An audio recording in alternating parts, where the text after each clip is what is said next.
happened? The bus crashed. We're okay though, just shaken up. I don't remember being in any crash.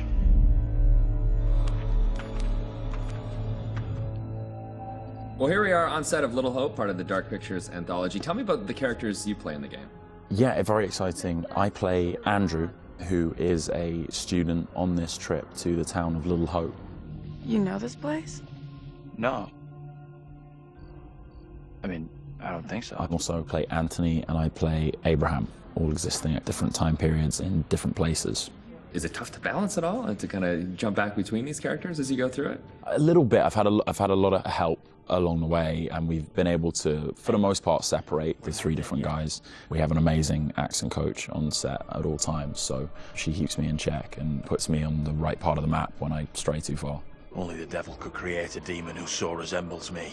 We do look alike, which I agree is pretty damn weird. How tough is it for you to separate that and balance it all? Yeah, it's interesting. Andrew, being the character that I embody for most of the time, was a little bit easier for me. I related to him naturally. He's this socially awkward, depressed student, and I certainly as a student was pretty socially awkward and repressed, so I could relate to him a great deal. You seem uncomfortable around kids your own age. This trip is actually my first time away from home. Oh, you picked a real beauty. Yeah, well, if I ever make it back, I'll sure have something to talk about. The other character, Anthony, is slightly more immature, comes from a big family. I can also relate to that. And dealing with the family dynamic and playing that sibling friction was also something that I think a lot of people can relate to. And that was fun, another sort of element of the challenge which I really enjoyed. And then there's Abraham, who's the third character that I'm responsible for. We have to stop this. The only madness is right here in this court. And the nice thing that exists in all three of them is this motivation to do good, to do right. And I think all three characters I really had admiration for. They seem to be like morally adept, and it's important to respect, I think, the characters that you play, or at least identify something within them that you respect. And I respected all three of the guys that I played. I know what must be done here. And they're all so very different, and even the level of the accents change between them. Is that something that's challenging to navigate?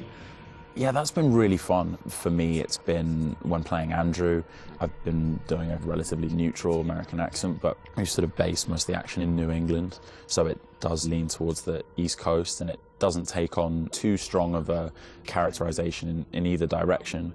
The vocal work for Anthony is similar to that, but because Anthony lives within the 1970s, there's been a little bit of tweaking to the accent in order to accommodate the times. And then Abraham's an entirely different accent. It's been a bit of guesswork as far as constructing that accent, because there's no recordings of what people sounded like at that time. But I suppose the closest thing to it, we imagine, is a kind of Northern English accent. And my dad's from Yorkshire, so I've basically been ripping off what my dad sounded like when he was younger. She talked in this really weird accent. Was that even American? And also with the process itself is a huge, like a learning curve, like you say, with the performance capture. What's the process been like for you? Have you been able to adapt? Do you feel at home now wearing the helmet? And yeah, it's funny. I mean, it presents a whole host of challenges. It can get a little uncomfortable. Okay. After a while, it can get a little uncomfortable. You never forget the first time you go for a wee wearing that headset, thinking, am I on some sort of screen somewhere in a studio right now? Can people see me weeing? But you soon get used to the headset and the pack that you're wearing. And I think the best thing you can do is try and remove that from the equation entirely and just make it about looking at the person opposite you. Some of the more physical stuff is challenging, because if you do want to move around and you do want to add a physical performance to whatever facial, emotional things that are being captured, you have to be careful that the sound isn't being compromised because of your movements. But, you know, in lots of ways it's been quite freeing too. We move at a great pace. There's little repetition over the same thing. There's lots of variation, but little repetition really. And we have an opportunity to move freely about the space pretty much. We're not confined to marks, and we don't have to relight every single moment. It's go, go, go. It's been 100 miles per hour, and I've loved the intensity of it. It's been great. But we're looking for our bus driver. What? Have you seen him? Yeah, that's funny. What's up with the fog outside? It's pretty weird. Sure is a thick one tonight. Actually, it's so thick it's stopping us from leaving.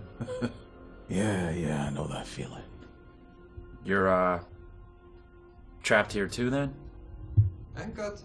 It's a whole different pace, I feel, than what you normally when you're setting up a scene and you shoot front to back, and then now it's kind of like you're just jumping in and you're just like stop, start, stop, start. It must be kind of refreshing in a way. 100%, yeah. You can start in the morning and by lunch you've died and come back to life 4 or 5 times, whereas on a film set you would have had to shoot for several weeks to get that material, so you do blast through a ton of content. Run! Get the hell out of there! Look out!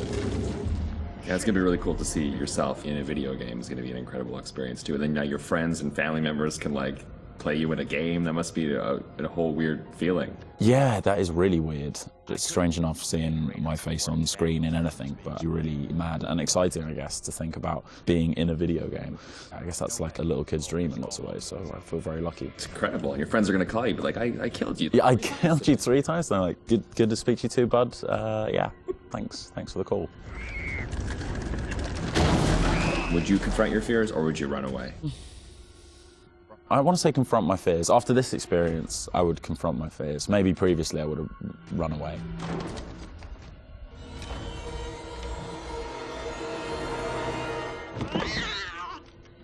What kind of place is this? It's one of those things where what you think you'll do is different than what you probably actually. In the moment, yeah, 100%. Oh, I would confront my fears, and then you're gone. Gone. Yeah. And lastly, would you explore on your own or in a group?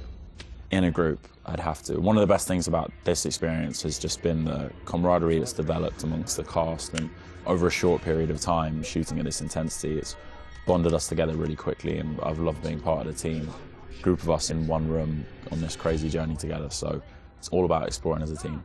I'm just gonna say it. This is exactly what goes down in horror movies.